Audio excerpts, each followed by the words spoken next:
$475. Shut it down before you break Zero. it! Zero. It's Zero. sinking deeper! Tractor sat motionless in the middle of the north field, buried so deep that the lower half of its rear You can't tires had delegate the disappeared weather into to the a mud. computer! Inside the cab, warning lights flashed across 3 digital screens. You can't The delegate... driver pressed the throttle again. The engine roared. Walter, The you tires cannot spun, be serious that this and a old wall thing of black still soil runs. sprayed behind the machine. But the tractor did not move forward. It sank another inch. "Stop!" someone shouted from the edge of the field. The driver could not hear him through the sealed cab. He pressed harder. The tractor's automatic traction system shifted power from one wheel to the other. Sensors adjusted tire pressure. The The water's computer rising reduced fast. engine output, then increased it again. Every system was doing exactly Shut it down what it had before been we designed lose to it! do. Shut None of it that mattered. engine down right The now! tires had already destroyed the surface beneath them. What had once been wet soil was now a deep, polished trench of mud. Each rotation widened the hole and pushed the machine closer to its Get axles. those oak boards under the rear Daniel wheels Mercer stood now! beside the field in a clean I brown need more jacket, gravel over here! watching Lay the it most down before the expensive piece tractor of slips equipment on again! his farm disappear into the ground. Only 2 hours earlier, he had been showing it to a group of local growers. He had talked about its satellite guidance, automated steering, live soil data, and nearly 500 horsepower. He had called it the future of Hold farming. it! Stop! Now the future Stop! was stuck. Stop the pull! A technician climbed down from the service truck and studied the machine through binoculars. "The drivetrain is protecting Steady, itself," keep it steady! he said. "We may have a traction control fault." Daniel stared at the tires, then reset it. She's a whole lot We more already than just did. iron. "Do it again." We'll take good care of The her, technician Walter. lowered the binoculars. "The computer isn't the main problem." Before Daniel could answer, a quieter voice came from behind them. "He's right." Everyone turned. Walter Hale stood near the fence, leaning slightly on an old hickory cane. His faded work coat was dark at the shoulders from the morning rain. Mud covered the toes of his boots. He had farmed that land long before Daniel bought it. Walter looked at the trapped tractor, then at the deep ruts stretching behind it. "Tell your driver to take his foot off the throttle," he said. Daniel's jaw tightened. "This machine has more pulling power than anything you ever owned." Walter nodded. "That's why it's digging so fast." The technician looked away, hiding a smile. Daniel stepped closer. "You think you know what's wrong?" Walter did not answer immediately. He walked to the edge of the field and pressed the tip of his cane into the soil. It sank several inches with almost no resistance. Then he looked toward a narrow band of darker grass running across the field. "You brought too much weight onto ground that hasn't finished draining," he said. Now the wheels have crushed what little structure it had left. Daniel glanced at the screens inside the cab. The moisture report said this field was workable. Walter scraped a layer of mud from his boot against the fence post. The report measured water. He pointed toward the sunken tractor. It didn't measure what the water was sitting on. For the first time, Daniel said nothing. The engine continued to idle in the distance. Walter listened to it for a few seconds, then turned away from the field. "Shut it down," he said. "Every minute you leave it there, the ground closes tighter around it." Daniel watched the old farmer begin walking toward the weathered barn at the far end of the property. "What are you doing?" he called. Walter did not turn around. "Starting a machine that knows how to move without fighting the earth." Daniel Mercer had not grown up farming. He had grown up building companies, buying failing businesses, cutting waste, and replacing instinct with systems. By the time he was 53, he had sold 2 logistics firms and purchased nearly 3,000 acres across the county. To Daniel, the farm was not a tradition. It was an operation waiting to be optimized. He replaced handwritten records with cloud software. He installed weather stations across the property, mapped every field by satellite, and equipped his machines with automatic steering, accurate to less than an inch. The new tractor was the center of that system. It cost $475, 000, before attachments. Its cab had climate control, live yield mapping, tire pressure monitoring, and sensors that adjusted power faster than a human driver could react. Daniel had told everyone it would reduce labor, save fuel, and finish in one day what older equipment needed 3 days to complete. That morning, the forecast showed another storm moving in. The north field still had to be worked before the rain arrived. Walter had seen the tractor lined up near the gate before sunrise. He had walked down from his house and stood beside Daniel while the crew prepared the machine. "You shouldn't take it across the middle," Walter said. Daniel barely looked up from the tablet in his hand. "The moisture readings are inside the operating range." Walter watched water shine between the rows. "That field lies?" Daniel smiled. "Fields don't lie." "No," Walter said, "but numbers can answer the wrong question." Daniel turned the tablet toward him. Colored zones covered the screen. Most of the field appeared yellow and green. Only a small section near the eastern ditch showed red. These sensors were calibrated last month. Daniel said, "The machine knows the load. The software knows the soil type. We know exactly what we're dealing with." Walter pointed toward the center of the field. A dark ribbon of grass crossed it at a slight angle, almost invisible unless a person knew where to look. "That strip will hold water below the surface." Daniel studied it, then shrugged. "It looks dry." "The top does. We can't delay every time the ground looks imperfect."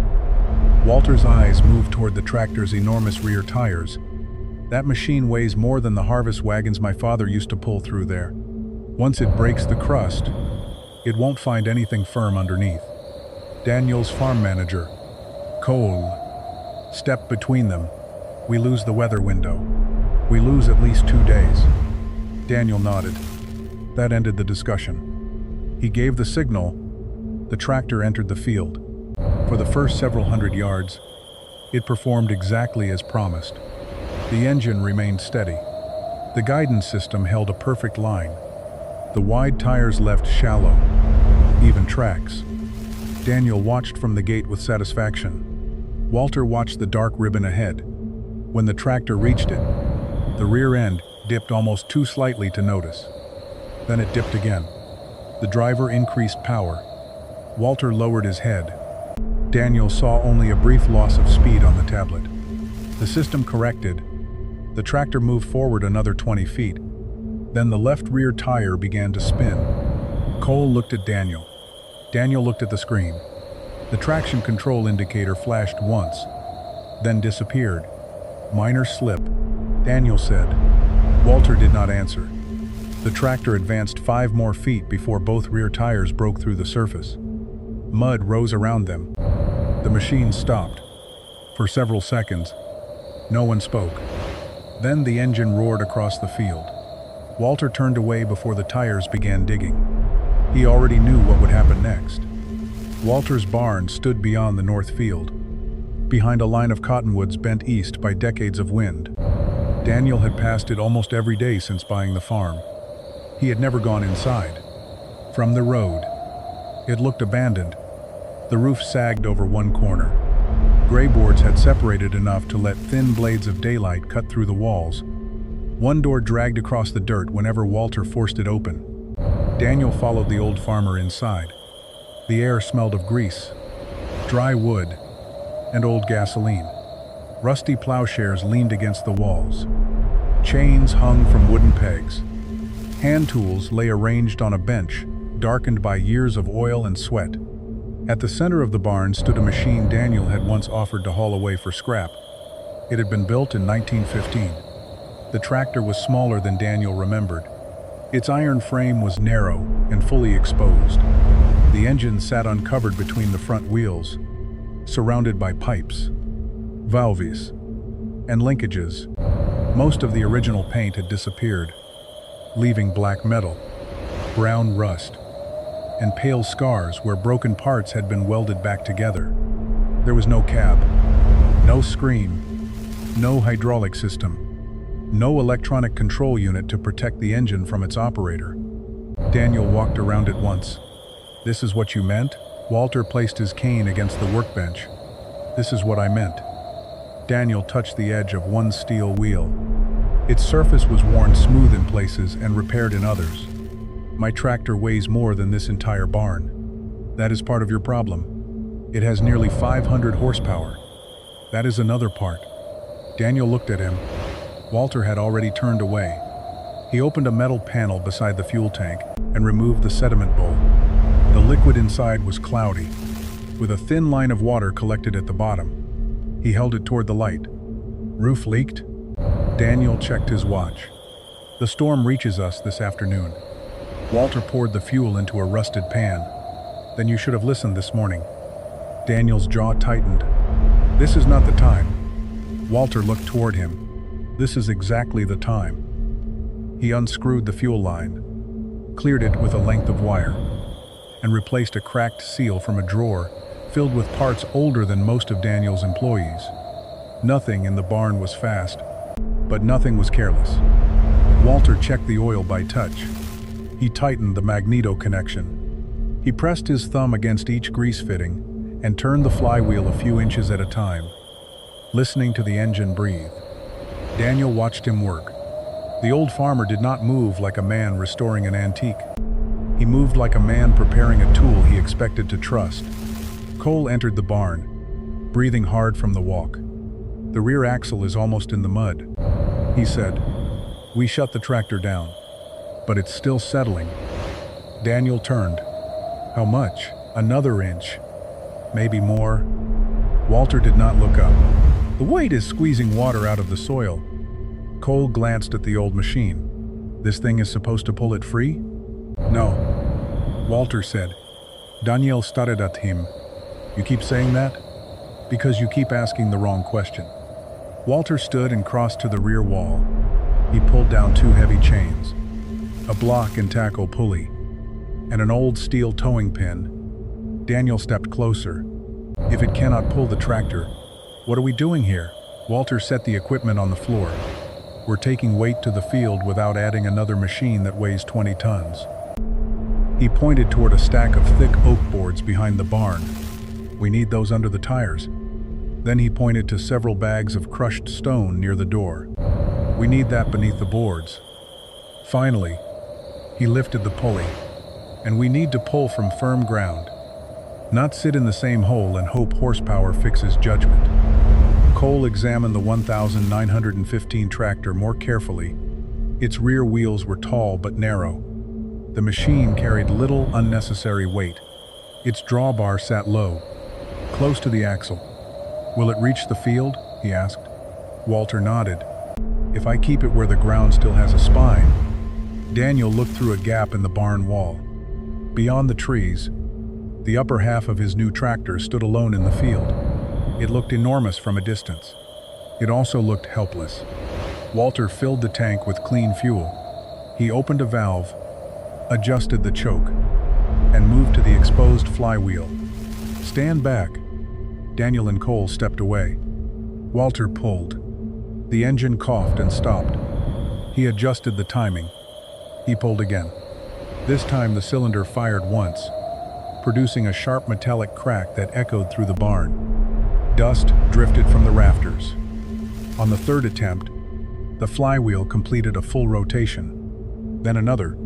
The engine caught with a slow, violent rhythm. Every ignition shook the frame. Blue smoke rolled through the doorway. Loose tools vibrated across the workbench. The sound was not smooth or refined. It was mechanical, exposed, and almost primitive. But the machine was running. Walter climbed onto the curved steel seat. Daniel raised his voice over the engine.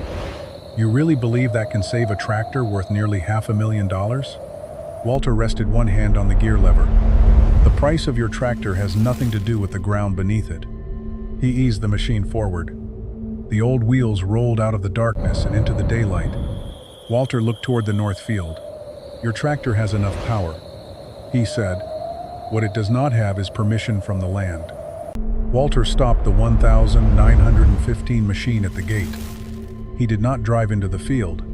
Instead, he climbed down, took his cane, and stepped into the mud on foot. Daniel followed him with the tablet still in his hand. The tractor is 50 yards ahead, he said. Walter kept walking.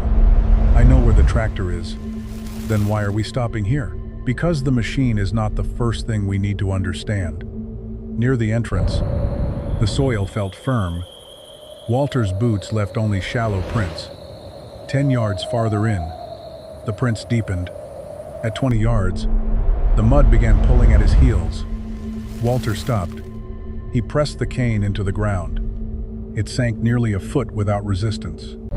When he pulled it free, gray clay covered the lower end. Cole crouched beside him. That bad?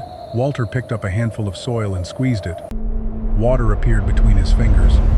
Then he rolled the soil across his palm. It stretched into a smooth ribbon instead of breaking apart. The surface dried. Walter said, "What's underneath did not." Daniel looked at the moisture map on his tablet. The readings were within range. Where were they taken? Daniel pointed toward a sensor station near the eastern fence.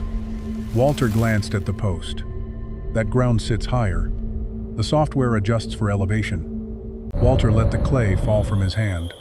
Software adjusts for what it knows is there. He moved farther into the field. A dark strip of grass crossed the rows at an angle. It was narrow, uneven, and easy to miss from the road. Walter followed it. Daniel looked down at the grass. What does this prove? It stays green before the rest of the field in spring. That could mean anything. It could, Walter said, until you look at everything else. He pointed to several clumps of sedge growing between the rows. Then to a shallow depression filled with standing water. Then to a line of soil darker than the ground around it. Each sign was small. Together, they formed a path. Walter pushed the cane down again. This time, it struck something solid beneath the mud. He scraped the surface with his boot. A flat stone appeared. Cole knelt and cleared away more soil. Another stone lay beside it. Then another. They formed a rough line beneath the field. Daniel stared at them. What is this? Old drainage stone. Walter stood and looked toward the trapped tractor. My grandfather told me there was a creek here before they leveled the land. Daniel checked the map again. There is no creek on this property. Not anymore. Walter pointed along the dark strip. They filled it, plowed over it, and turned 3 small fields into one. But they never changed what was underneath. The old channel remained lower than the surrounding land. Loose fill covered dense clay. After heavy rain, water moved into the buried depression and stayed there. The top could appear dry while the ground below remained saturated. Daniel looked toward his tractor. It sat directly over the dark strip. You think the old creek runs under it? I think your tractor found the weakest part. They continued forward. The closer they moved to the machine, the deeper their boots sank. 30 yards away, Walter stopped and raised one hand. Do not come farther. Daniel froze. A thin film of water glistened across the soil ahead. Small bubbles rose through one of the deep tire ruts. Walter pointed to them. The machine is pressing water out of the ground. Cole looked at the rear tires. Mud had climbed halfway up the sidewalls. The axle sat only inches above the surface. We shut it down, he said. It can still sink without moving. Walter replied. Weight does not need an engine. Daniel looked again at his tablet. No warning appeared. The map still showed the field in green and yellow. Walter lifted his boot and scraped away the mud. The top layer was dark brown. Underneath was pale gray clay. This color means the soil stays wet long enough to lose air. He said, it is not firm ground with a little water in it. It is wet ground wearing a dry skin. Daniel lowered the tablet. What do we do now? Walter turned back toward the gate. No more heavy equipment enters this field. And the tractor? We approach from the high side. Walter pointed toward a raised section near the old oak trees. We carry in boards, stone, shins, and the winch. We spread the load before we move anything. Daniel looked at the enormous tractor. You saw all this from the edge of the field? Walter glanced down at his boots. No. He scraped the clay from one sole.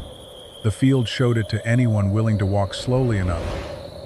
Daniel looked at the tablet in his hand, then switched off the screen. For the first time that morning, he stopped looking at the map. He looked at the ground. The driver had noticed the first slip only a few seconds after entering the dark strip. The tractor's left rear tire lost traction, recovered, then slipped again. Inside the cab, the display showed a warning in yellow. Wheel slip, 14%. The number was high, but not alarming. The driver increased the throttle. The engine responded instantly. Nearly 500 horsepower moved through the transmission and into the rear axle. The tires turned faster, throwing wet soil behind them in heavy sheets. For one moment, the tractor moved forward. Then the ground collapsed beneath it. The left tire dropped first. The right followed. The machine fell hard enough to shake the cab. The driver pulled back on the controls and tried to reverse. The tires spun again. This time, they did not climb. They polished the mud beneath them. Daniel stood beside Walter at the edge of the low ground, watching the deep tracks fill with water. The traction system should have prevented this, Daniel said. Walter shook his head. It prevented the engine from stalling. It could not make the ground stronger. The tractor's tires were designed to spread weight across a wide surface. On firm soil, they reduced pressure and created enormous grip. But the surface was no longer firm. The dry crust had broken. Beneath it lay saturated soil trapped above clay. Once the tires cut through the top layer, the weight of the tractor pressed directly into the soft ground below. The soil had nowhere to move except sideways and upward. Mud rose around the tires. Water gathered inside the ruts. The machine began creating the hole that held it. Cole looked toward the cab. He should try the differential lock. He already did, Daniel said. Walter watched the right tire turn slowly. You keep trying to solve a ground problem inside the machine. Daniel ignored the remark and raised the radio. Ease it backward. Low gear. No sudden throttle? The driver replied through static. It won't catch. Try again. The engine tone deepened. The tires rotated. For half a second, the tread gripped the boards of compacted soil behind it. Then the rear end slid lower. Walter took the radio from Daniel's hand. Shut it down. The driver hesitated. Who is this? The man telling you to stop before the axle touches mud. Daniel reached for the radio. Walter held it away. Every turn removes the only surface left under those tires. Daniel stared at him. We cannot leave it there. I did not say leave it. Then let him work it free. Walter pointed toward the rear wheels. Look at the tread. The deep rubber lugs were packed completely with clay. The tire no longer had edges capable of biting into the soil. It had become almost smooth. Walter continued. A tire needs resistance to produce traction. There is nothing solid beneath it now. More power only makes the wheel cut deeper. Cole studied the ruts. The soil behind the tractor had been churned into a thick slurry. Small walls of mud had built up on both sides, trapping water around the tires. It's digging its own pit, he said. Walter nodded. And the pit gets stronger every time the wheels spin. Daniel looked at the machine's display through the cab window. Hundreds of readings moved across the screen. Engine load, tire pressure, fuel use, transmission temperature, wheel speed. All of them described the tractor. None described the ground directly beneath it. Walter stepped closer to the nearest rut, but kept his weight on the firmer edge. He pushed his cane into the mud and felt the resistance change. The upper layer offered almost none. A few inches lower, the cane stopped against dense, compressed soil. He pointed downward. The wheels are not just sinking. They are pressing the soil into a hard layer beneath the mud. Daniel frowned. How can it be soft and compacted at the same time? Soft above, sealed below. Walter drew the cane through the rut. The tire tears the wet surface apart. The machine's weight compresses what remains underneath. Water cannot drain through it, so it stays around the wheel. Each attempt to escape had made the next attempt harder. The spinning tires destroyed traction. The tractor's weight compressed the soil. The compressed layer trapped water. The trapped water weakened the surface further. Power had created a cycle that power alone could not break. Daniel finally took back the radio. Shut down the engine. The roar stopped. Silence spread across the field. Without the engine, they could hear water dripping from the tire treads. Cole walked around the higher side of the machine and looked beneath the rear axle. 6 inches, he called. Maybe less. Walter studied the sky. Dark clouds were forming beyond the western tree line. How long before the rain, he asked. 3 hours, Daniel said. 2, if the wind changes. Daniel looked at the tractor, then toward the old machine waiting at the gate. What happens if we do nothing? The soil settles tighter around the tires. Rain fills the ruts. By tomorrow, you may need a crane. And if we bring in the second tractor? Walter looked directly at him. You will have 2 expensive machines in the same hole. Daniel's face tightened. For years, he had solved delays by adding more equipment, more labor, or more money. Now every larger solution carried more weight. Walter turned toward the high side of the field. We do not pull harder, he said. We remove the mud, spread the load, drain the water, and give the tractor something solid to climb onto. Daniel glanced at the silent machine. It still looked powerful. That was what made the failure difficult to accept. Nothing inside it was broken. The engine could run. The transmission could pull. The tires could turn. The tractor had everything except ground strong enough to push against. Daniel's second tractor waited near the southern gate.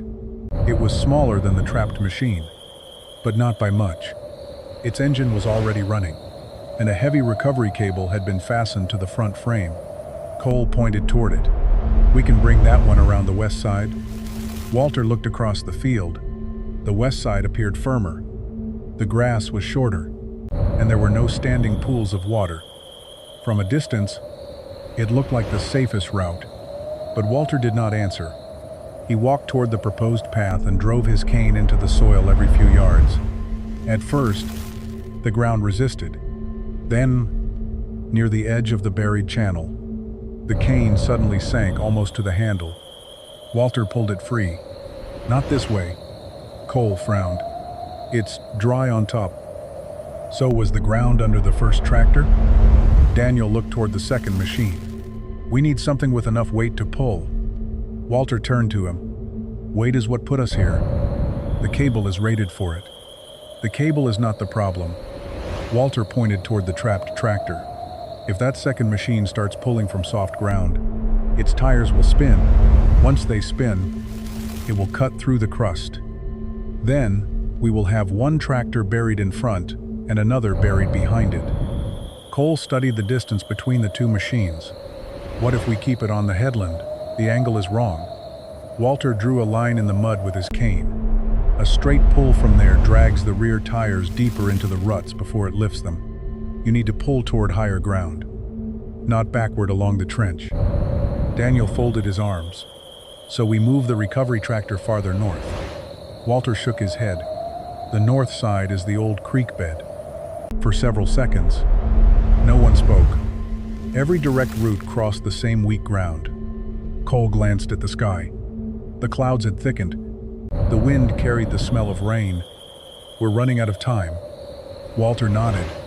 That is why we stopped trying ideas that make the problem larger. He walked toward the trapped machine, staying on the raised edge of the field. Daniel followed. What happens if we use 2 tractors from different angles? More machines, more weight, more chances to sink. What about pulling from the front? The front wheels are already turned toward the lowest ground. We can straighten them, not while the rear axle is settling. Daniel's patience broke. My machine is worth nearly $500,000. I am not leaving it in the field because you are afraid to pull. Walter stopped. He looked at Daniel for a long moment. I am not afraid to pull it. He pointed toward the mud surrounding the rear tires. I'm afraid you still believe force is the same thing as control. Daniel stepped closer. And your 1,915 machine gives us control? No. Walter looked back toward the barn. It gives us access. That was the part Daniel still had not understood. The old machine was not there to overpower the tractor. It was there because it was light enough to move along the field's firm edges while carrying what the crew needed. Walter began issuing instructions. Shut down the second tractor. Cole hesitated.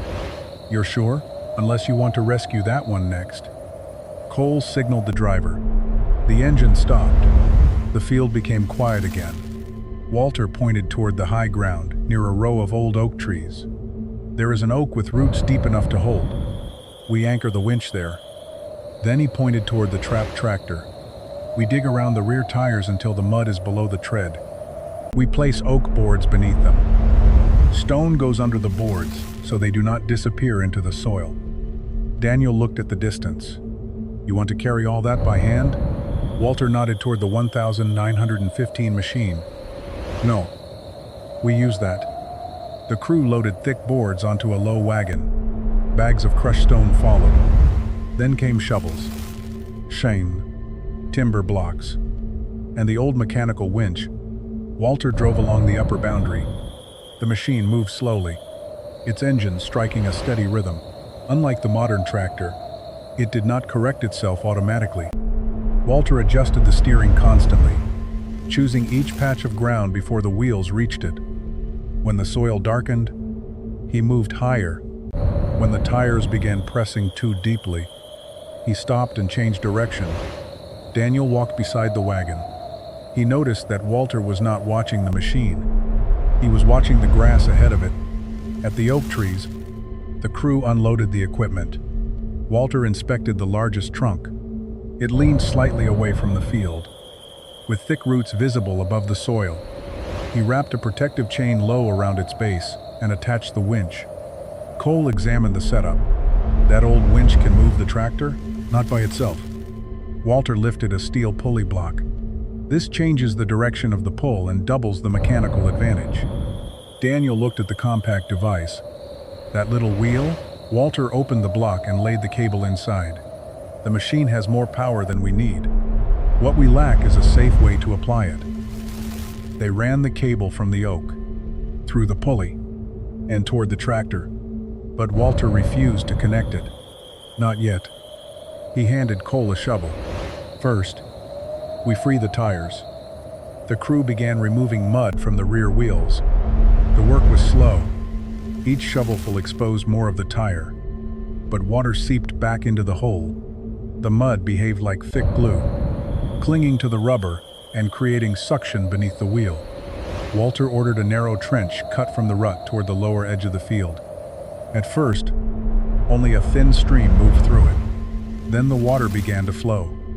The level around the tire dropped slightly. Daniel watched the dark water leave the rut.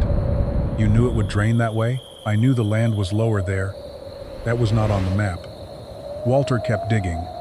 Most useful things are not missing from the land. He looked at Daniel. They are missing from the way we look at it.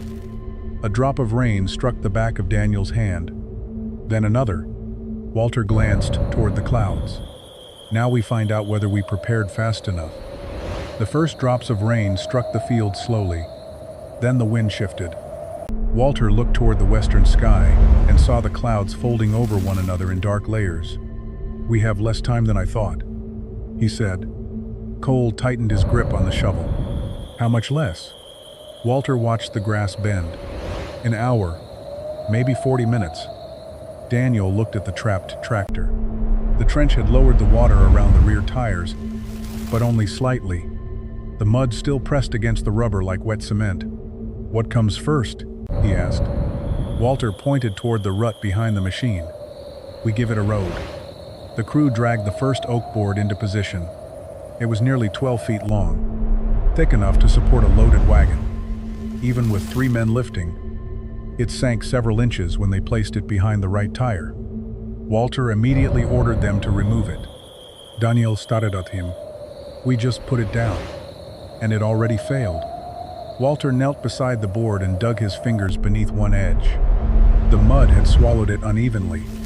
One side rested on firmer soil. The other had dropped into the deepest part of the rut. If the tire climbs onto that, the board will tip, he said. Then the wheel slides off and the axle hits the ground. He ordered crushed stone poured into the rut first. The crew opened the bags and spread the rock by hand. The larger pieces disappeared into the mud, but the smaller fragments began locking together, creating a rough base beneath the surface. Walter tamped the stone with a timber block, more on the low side. Cole added another bag. Walter checked the level with the handle of his shovel, then nodded. They lowered the board again. This time it settled evenly. A second board was placed behind the left tire. Then, shorter pieces were laid farther back, forming two narrow tracks toward higher ground. Daniel looked at the makeshift path. That is supposed to carry 20 tons, not all at once? Walter pointed to the boards closest to the tractor. They only need to carry each tire long enough for the next board to take the weight. The plan depended on movement measured in inches. No sudden pull, no wheel spin, no attempt to escape in one dramatic burst. Walter walked to the front of the tractor and studied the angle of the wheels. They were turned slightly downhill, toward the buried creek bed. We straightened these before the pull. The driver climbed back into the cab. Walter stood where he could see both front tires. Turn the wheels slowly. The front tires moved, but the right one pushed against a wall of mud. Stop. Walter and Cole dug around it until there was enough space for the tire to pivot. Again. This time the wheels came straight. Daniel watched the process with growing frustration. Every small action revealed another obstacle.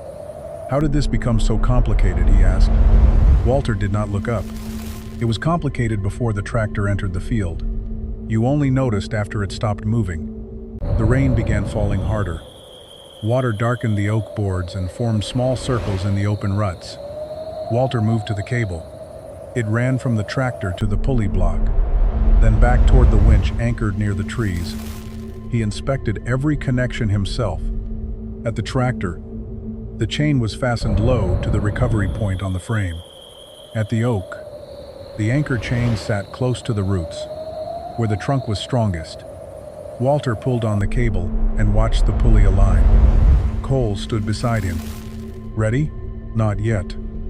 Walter walked the entire length of the cable one final time.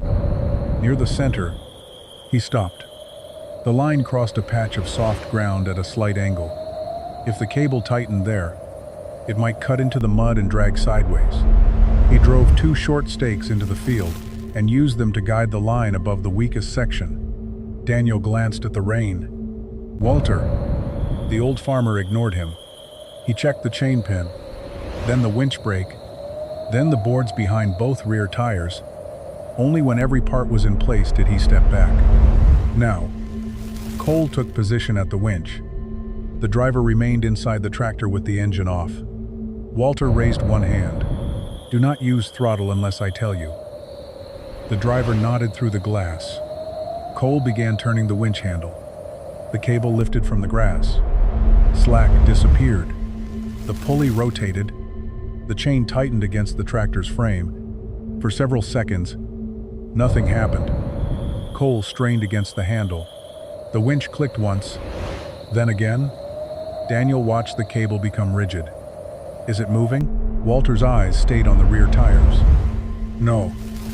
Another click. The cable hummed under tension. The tractor remained still. Cole looked toward Walter. We may need the engine. Not yet.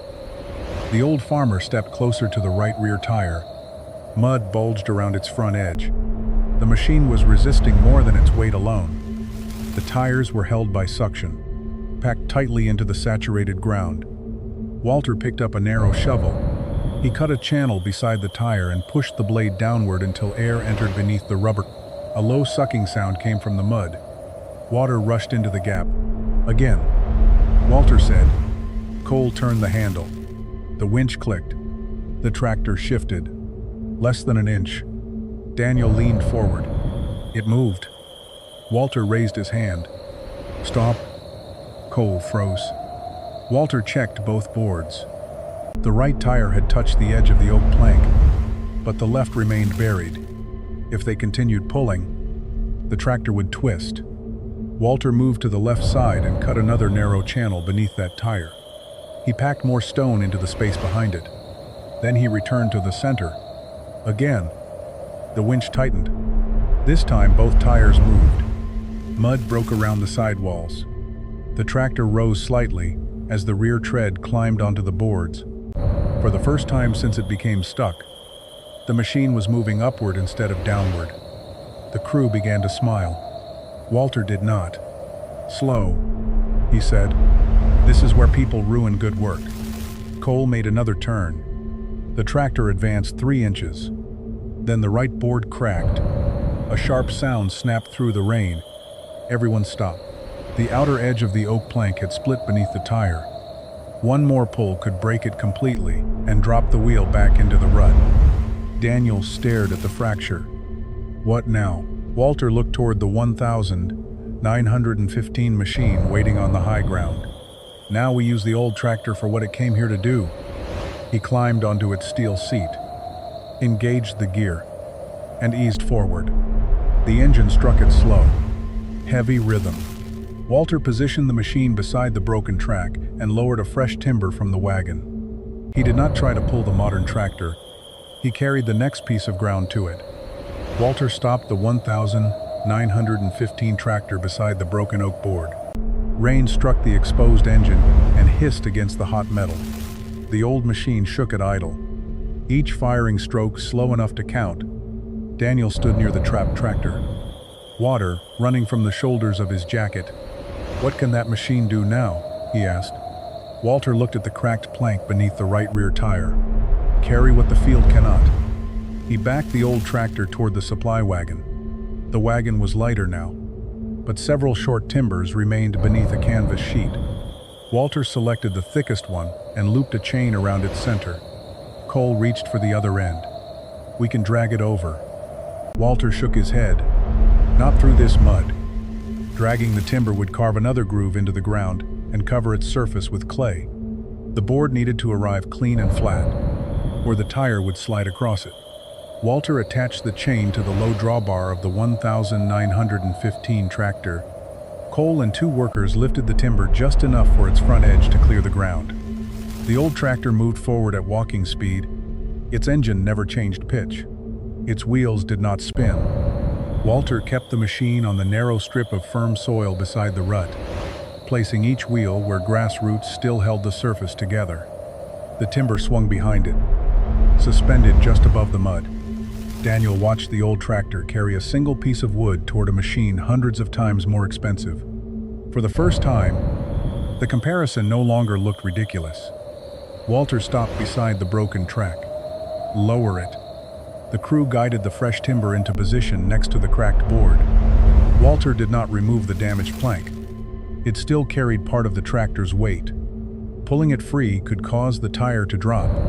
Instead, he used the new timber as reinforcement. The workers packed crushed stone beneath it, then drove 2 shorter boards across the pair, locking them together into a wider platform. Cole struck the final board with a sledgehammer. "It will hold more weight now." Walter crouched and inspected the base. "It will spread more weight." "That is not the same thing." Daniel looked at the arrangement. "What is the difference?" "Strength resists the load," Walter said. "Width gives the load somewhere else to go." He pressed one palm against the mud. A narrow board pushes down. A wider platform shares the pressure across more ground.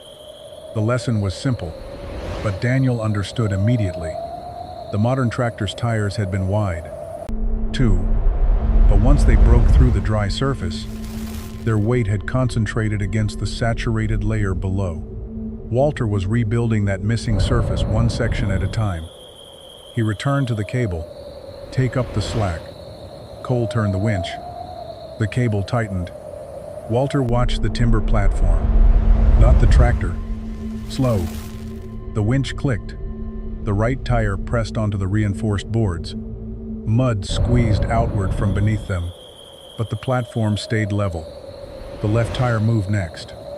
Its tread cloning aid to its tread climbed over the crushed stone and settled onto the second track. Both rear tires were now above the deepest part of the ruts. Daniel exhaled. "Can we start the engine?" "No. We have traction now. We have support," Walter replied. "Do not confuse the two." The tractor still weighed heavily on the temporary road. If the driver used too much throttle, the tread could tear the wet boards apart or throw them backward. Walter wanted the winch to carry most of the load. The engine would be used only when the tires reached firmer ground. Cole resumed turning. The tractor moved another 6 inches. Then the front end shifted sideways. Walter raised his hand. Stop. The machine's front right tire had slipped off the edge of its shallow rut and begun turning toward the low ground. If the tractor continued at that angle, the rear wheels would twist across the boards rather than follow them. Walter walked to the front axle. The ground there was less damaged, but the tire had pushed a ridge of mud ahead of itself. "We clear this side," he said. The crew dug away the ridge and laid 2 shorter boards in front of the tire. Daniel grabbed a shovel and joined them. Walter noticed but said nothing. Minutes earlier, Daniel had stood outside the work, issuing orders and checking the sky. Now he knelt in the mud beside the others, removing soil one heavy scoop at a time. The rain ran down his face. His expensive jacket was stained dark to the elbows. When the front path was ready, Walter directed the driver to turn the steering wheel only a few degrees. The tires shifted onto the board. "Enough," Walter said. He returned to the winch. Again, the cable tightened. The tractor advanced slowly. 1 foot, then 2. The rear axle rose higher as the tires climbed fully onto the timber tracks. Mud released its grip with a deep sucking sound. The workers stepped back. Daniel looked beneath the machine. There was now clear space between the axle and the ground. "We are out." Walter shook his head. "We are no longer buried. That is not the same as being out." 20 yards of weak field still separated the tractor from the high ground. The boards behind the machine could not reach the entire distance. Daniel looked at the remaining timber. "We do not have enough." "We do if we move the road." Walter ordered the rear boards lifted as soon as each tire passed over them. The 1,915 tractor carried those boards around the side and placed them ahead of the modern machine. It was a slow rotation. Pull. Stop. Recover the boards. Carry them forward. Rebuild the track. Pull again. The road did not exist all at once. It traveled with the tractor. The storm strengthened. Rainwater began flowing through the drainage trench Walter had cut earlier, carrying loose soil toward the lower edge of the field. The crew worked without speaking. Every few feet, Walter checked the cable, the boards, and the angle of the tires. He never hurried. Daniel finally understood that Walter's slowness was not hesitation. It was how he prevented one mistake from erasing an hour of work. After the 3rd cycle, the tractor reached a patch where the grass grew thicker and the soil resisted their boots. Walter pushed his cane into the ground. It stopped after 4 inches. He looked toward the cab. "Start the engine." The driver turned the key. The modern tractor came alive with a deep roar. Its headlights cut through the rain. Walter raised one hand. Lowest gear, barely above idle. The driver engaged the transmission. The tires began to turn. For the first time, the tread met ground, strong enough to resist it. The tractor moved forward under its own power. No wheel spin, no spray of mud, no warning lights. It crawled onto the high ground and stopped beside the oak trees. The crew cheered. Daniel did not. He stood beside Walter, watching rainwater fill the empty ruts. The $475,000 tractor had finally escaped. But the image Daniel could not forget was the old machine moving through the field, with one clean timber hanging behind it. It had not pulled harder. It had carried the ground forward, one piece at a time. The tractor stood safely on high ground, engine idling beneath the rain. Its body was streaked with mud. Grass hung from the steps. Thick clay filled the spaces between the tire lugs. To the crew, the rescue was finished. Walter knew it was not. He walked back toward the ruts. Daniel followed him. Behind them, Cole began checking the tractor for damage. The driver inspected the axle, hydraulic lines, and wheel hubs. Nothing appeared broken. Daniel looked over his shoulder. The machine is fine. Walter stepped into the nearest track. The machine is fine. Then he drove his cane into the ground. The field is not. The ruts were nearly 3 feet deep in places. Their sides had collapsed inward, leaving long trenches filled with brown water. Where the tires had spun, the topsoil had been torn apart and mixed with the pale clay beneath it. Daniel looked at the damage. "We can level this. You can hide it." Walter pushed the cane deeper. At first, it moved easily through the churned mud. 6 inches down, it stopped. He pressed harder. The cane would not move. Daniel watched him. "What is under there? The part your tractor did not tear up." Walter stepped onto the edge of the rut and tried again in undisturbed soil. This time, the cane sank nearly 2 feet. He pulled it out and handed it to Daniel. "Try both places." Daniel pressed the cane into the untouched ground. It entered with steady resistance. Then he moved to the wheel track. The cane stopped abruptly. Daniel leaned his weight against it. Nothing happened. Walter nodded toward the hard layer. "That is compaction." Daniel looked at the mud surrounding his boots. "It feels soft." The surface is soft because the tires destroyed it. Underneath, the weight pressed the soil tight. Walter knelt and scraped away several inches of mud. The layer below was smooth, denser, and almost shiny. He dragged the tip of his knife across it. The blade left only a shallow mark. "Healthy soil is not solid," Walter said.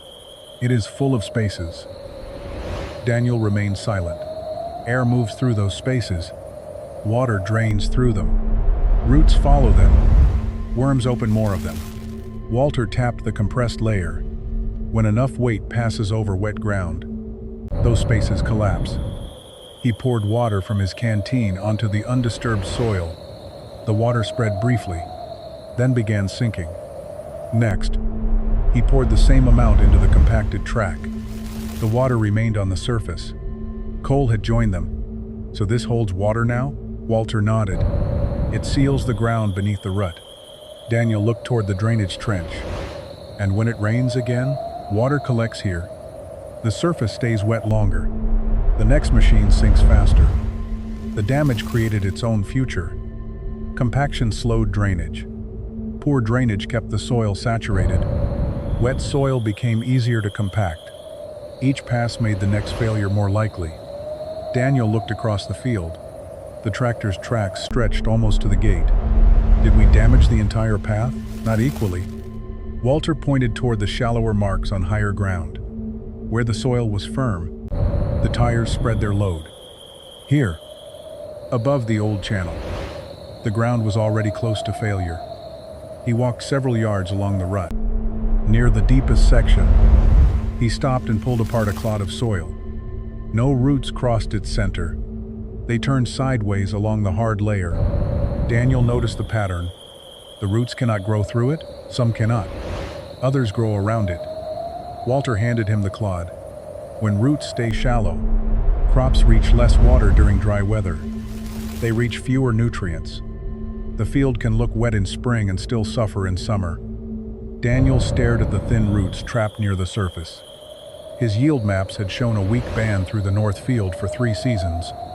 He had blamed seed variation, then fertilizer, then drainage near the eastern ditch. The low-yield strip followed the same path as the buried channel. Daniel opened the farm map on his tablet. He enlarged the north field and selected the previous year's yield layer. A pale band crossed the screen. It matched the dark grass, the old stones, and the place where the tractor had sunk. Walter looked at the display. "Your map saw the result?" Daniel studied the line. "But not the cause." Walter nodded. For the first time, Daniel understood what his technology had been telling him. The system had collected thousands of measurements. It had recorded lower yields, slower travel speed, and higher wheel slip in the same area. But every layer had been studied separately.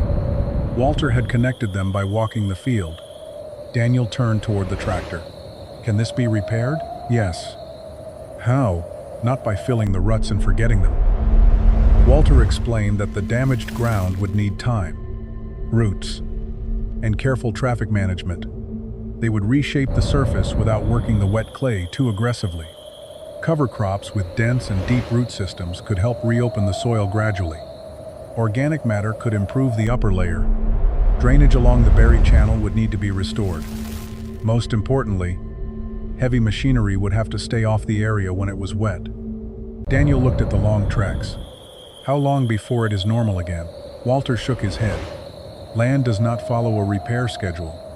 There has to be an estimate. There are too many conditions. The answer frustrated Daniel because it could not be entered neatly into a budget. Walter could see it. You still want the field to behave like a machine, he said. Daniel looked at the soil in his hand, and it does not. It behaves like something alive. Rainwater continued gathering in the ruts. Walter stepped toward the drainage trench and widened one blocked section with his shovel. The water began moving again. Daniel took the second shovel. What should I do? Walter pointed to the opposite side. Keep that channel open. They worked in silence.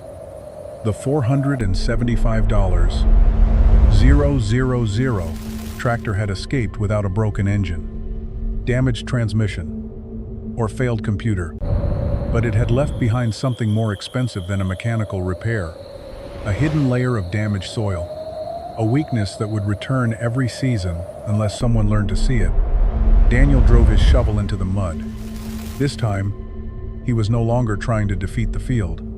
He was trying to understand what the machine had done to it.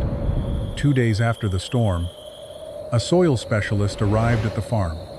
Her name was Dr.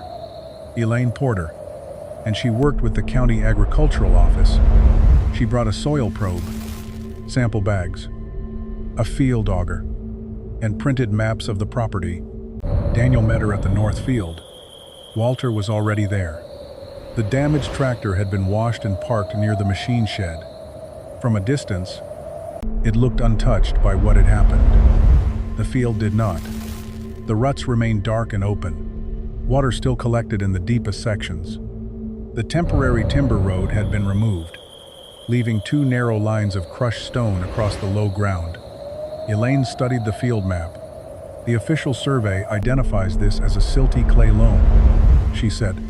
Poorly drained in some areas, but generally workable with proper timing. Daniel looked at Walter. That is what my system showed. Walter pointed toward the dark strip. Does the map show that? Elaine followed his hand. No. She unfolded a second map, older and less detailed. This survey was designed to classify broad soil units. It does not claim every acre behaves exactly the same. Daniel frowned. The zones look precise. The boundaries are estimates. Elaine said, a line on a map may represent a transition spread across dozens of yards. Small buried channels, filled depressions, and old drainage paths can disappear inside a larger classification. Walter walked toward the exposed stones they had found beneath the field. Elaine knelt beside them. Where did these come from? They were already here. Walter said, part of an old drainage line. Daniel pointed toward the center of the field. He believes a creek once ran through this section. Elaine looked at the dark grass, the slight depression, and the damaged ruts. That would explain the pattern. She assembled the field auger and twisted it into the soil near the field entrance. The first sample contained dark topsoil over brown subsoil. She moved 20 yards toward the buried channel and drilled again. This sample was different. The top layer was thin. Beneath it lay pale gray clay marked with rusty orange streaks.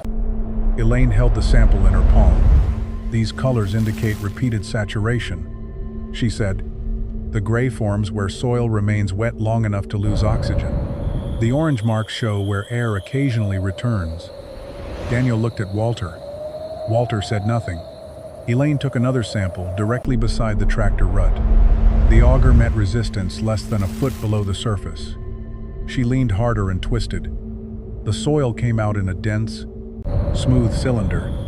This layer is severely compacted. From one incident? Daniel asked. Not entirely. She broke the sample with both hands. It separated along a flat surface rather than crumbling naturally. This likely developed over years. Repeated traffic on wet soil can build a dense layer gradually. The tractor made the damage worse, but it probably did not create all of it. Daniel opened the yield map on his tablet. The pale band from previous seasons crossed the same section. Elaine compared the digital image with the field. How long has this area underperformed? At least 3 years. And what did you change?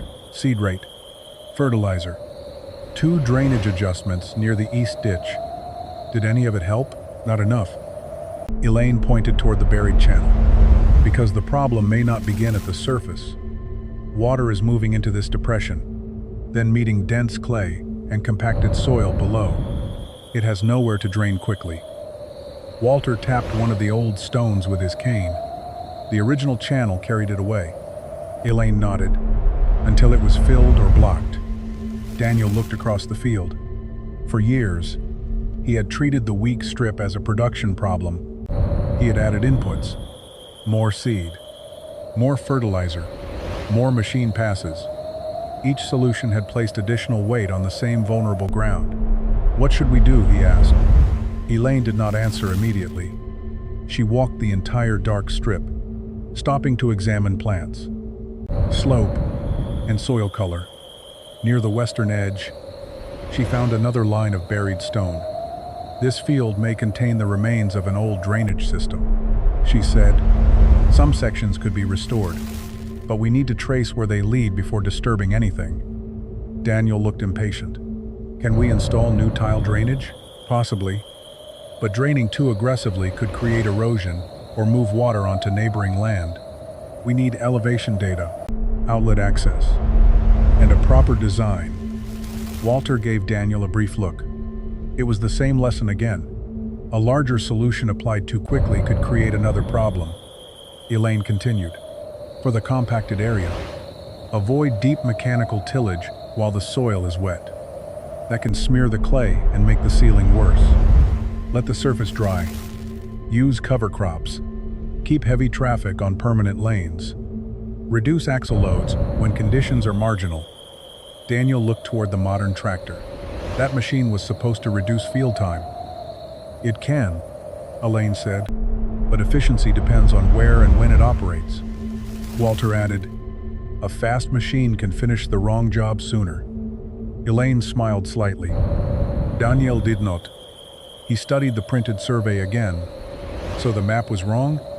No, Elaine said. The map answered a broad question. What soil is generally found here? Yes. But it did not answer whether a 20-ton tractor could cross this exact strip after 3 days of rain. No map could guarantee that. Daniel folded the paper. For years, he had believed better. Data removed uncertainty. Now he understood that data could narrow uncertainty without eliminating it. Walter had never rejected maps, sensors, or machines. He had simply known where their knowledge ended. Elaine marked the buried channel on Daniel's digital map. Then Walter walked beside her, identifying places remembered from his childhood. A cold patch where frost lingered late. A rise where wagons once turned. A shallow basin his father never planted first. A line of willow trees removed before Daniel bought the farm. On Ebi-1, old memory became new data. Daniel watched the map change. The screen was not becoming less useful. It was becoming more honest. By late afternoon, the north field no longer appeared as one uniform block. It contained a high route for heavy equipment, a wet corridor requiring limited traffic, a possible drainage line, and a compacted section marked for recovery. Walter looked at the updated map. Better? Daniel glanced at him. Because it finally agrees with you? Walter shook his head. Because now it admits the field is not all the same. The machine had failed in one place. The map had failed in another. Not because either was useless, because both had been trusted beyond what they could truly know. Daniel did not sell the $475 Zero tractor. He did not park it in shame or replace it with older machinery. Instead, he changed the rules of the farm. The first change appeared on the digital map. The north field was divided into 3 zones. The high ground remained open to heavy equipment. The buried channel became a restricted corridor. A third section, where the compaction was worst, was marked for recovery. Daniel created permanent traffic lanes so the largest machines would cross the same firm paths each season, instead of pressing weight across the entire field. Cole studied the new map. That will make some routes longer. Yes, Daniel said. And reduce speed? Yes. Cole looked surprised. A month earlier, either objection would have ended the idea. Daniel enlarged the wet corridor on the screen. Driving faster means nothing if we spend the next day digging the machine out. The next change was harder. Daniel ordered the crew to stop entering fields by calendar alone. Before any heavy equipment moved after rain, they had to inspect the soil where the machine would actually travel. Not at the nearest sensor, not at the field entrance. At the lowest and weakest section of the route, Walter showed them how. He dug a small hole, lifted soil from below the surface, and squeezed it in his hand. If it crumbles, we talk, he said. The soil formed a smooth ribbon between his fingers. If it bends like this, the tractor stays out. One of the younger workers smiled. That is the whole test? It is one test. Walter pointed toward the dark grass. You also look at the plants, the tracks, the water, and what your boots are telling you. Daniel installed additional moisture probes along the buried channel. He added elevation data and the old drainage line to the farm software. But he no longer treated a green screen as permission. The readings became evidence. Note a verdict. The damaged section was planted with cover crops. Walter recommended a mixture rather than a single species. Fibrous roots would hold the upper soil together. Deeper roots would follow cracks and old biological channels. When the plants died, part of that root network would remain underground, leaving small pathways for air and water. Daniel wanted to know how quickly it would work. Walter gave him the same answer as before. The field decides. They avoided deep ripping during wet conditions. Elaine had warned that forcing a steel shank through saturated clay could smear the soil and create another sealed layer. Instead, they waited. They allowed the field to dry. They reopened portions of the old drainage route only after surveying where the water would go. The repair lacked drama. There was no single machine powerful enough to restore the soil in one pass. The work came through smaller decisions repeated over time. Less weight, fewer unnecessary trips, roots left alive after harvest. Organic residue returned to the ground. Traffic delayed when the soil could not carry it. By early autumn, the deepest ruts had disappeared from the surface. The field looked normal again. Walter warned Daniel not to trust appearances. He pushed a steel rod into the old wheel track. It still met resistance beneath the top layer. Better? Walter said. Not healed. Daniel nodded. Months earlier, he would have treated the smooth surface as proof the problem was gone. Now he understood that the most important damage was often the part no one could see. At harvest, the modern tractor returned to the north field. This time, it entered from the high side. Its route followed the permanent traffic lane marked by Walter and Elaine. The machine worked quickly, guided by satellite and yield data.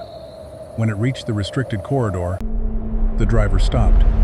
The soil monitor showed acceptable moisture. The weather forecast showed no rain for 2 days. Still, he climbed from the cab. Walter stood nearby. The driver took a handful of soil from below the surface and squeezed it. The clod held together. He looked at Walter. Too wet? Walter broke the soil gently with his thumb. It split into rough pieces rather than bending into a ribbon. Borderline. The driver looked toward Daniel. Daniel studied the field. They could cross and finish before dark. Or they could turn, use the longer route, and lose 40 minutes. Take the high lane, Daniel said. No one argued. The tractor turned away from the old channel. Its engine remained powerful. Its guidance remained precise. Nothing about the machine had changed. The judgment around it had. Later that evening, Daniel found Walter inside the repaired barn. The 1,915 machine stood beneath a new section of roof. Its engine had been cleaned, but the rust and old welds remained. Daniel had instructed the crew not to repaint it. The marks were part of its history. He handed Walter a tablet. The screen showed the updated farm map. Each wet area, old waterway, permanent lane, and restricted route was marked clearly. "I need you to check the south property next," Daniel said. Walter looked at him. "You bought that land 3 years ago? And I have driven over it for 3 years without knowing what is underneath." Walter studied the map. "You finally learned to distrust your machines?" Daniel shook his head. "I learned to ask them smaller questions." Walter returned the tablet. "That is different." Daniel looked from the old machine to the modern tractor parked beyond the barn. One was built to survive through simplicity. The other was built to perform through precision. Neither was the enemy. The mistake had been expecting one kind of knowledge to replace every other kind. Daniel had once believed the future of farming belonged to the machine with the most power, the most sensors, and the highest price. Now he understood something Walter had known for decades. A farm did not become intelligent because it collected more data. It became intelligent when someone learned where the data ended and where observation had to begin. By winter, the North Field had changed. The ruts were gone from the surface. Cover crops held the soil beneath a thin layer of frost. The old drainage line had been mapped, reopened in sections, and protected from heavy traffic. The $475, 000 tractor continued working across the farm. It planted faster than any machine Daniel had owned. It followed straight lines in darkness, recorded every pass, and completed jobs Walter's 1,915 machine could never have handled alone. But it no longer entered a field simply because a screen said it could. The decision came from several things at once: the forecast, the probes, the route, the soil beneath the surface, and, when conditions were uncertain, the judgment of the person standing on the ground. One cold morning, Daniel found Walter inside the barn. The old tractor stood near the back wall beneath the repaired roof. A light coating of dust had settled on its iron frame. The exposed flywheel was still stained with grease from the rescue. Daniel walked around it slowly. "I had the crew make space for it in the equipment building," he said. "Dry floor, heat, better lighting." Walter continued sharpening a blade at the workbench. "It has stood here for 100 years. The roof still leaks near the west wall. I fixed the leak." Daniel looked up. A square of new timber had been fitted between the older beams. "You always have an answer." "No," Walter said. "I have fewer questions than you because I have already made more mistakes." Daniel smiled faintly. He rested one hand on the steel wheel. Months earlier, he had seen nothing in the machine except rust, low power, and wasted space. Now he noticed other things: the low drawbar that had kept the pole close to the axle, the exposed parts that could be repaired without specialized software, the slow gearing that allowed force to be applied without sudden wheel spin, the narrow body that had moved along ground too weak to support a larger machine. None of those qualities made it superior in every field. They made it useful in one specific crisis. Daniel looked through the open barn door.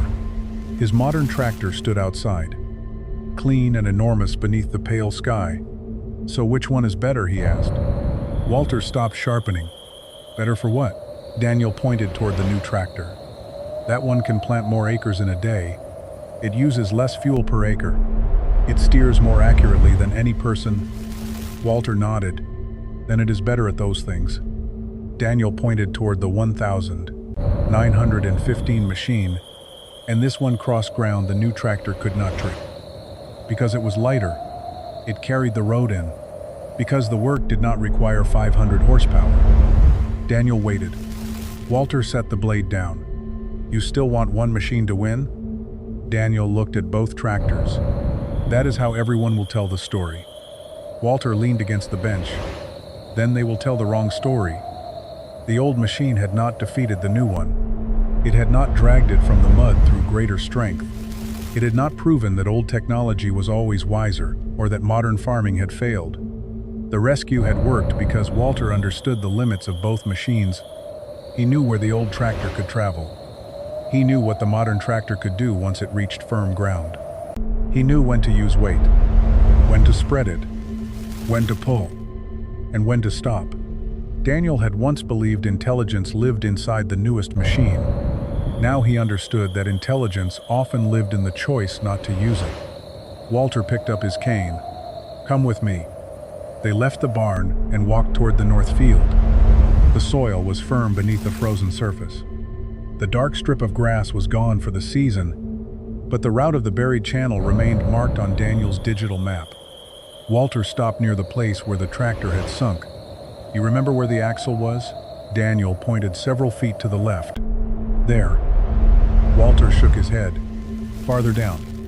They walked 3 more steps. "Here." Daniel looked around. Without the ruts, the place seemed ordinary.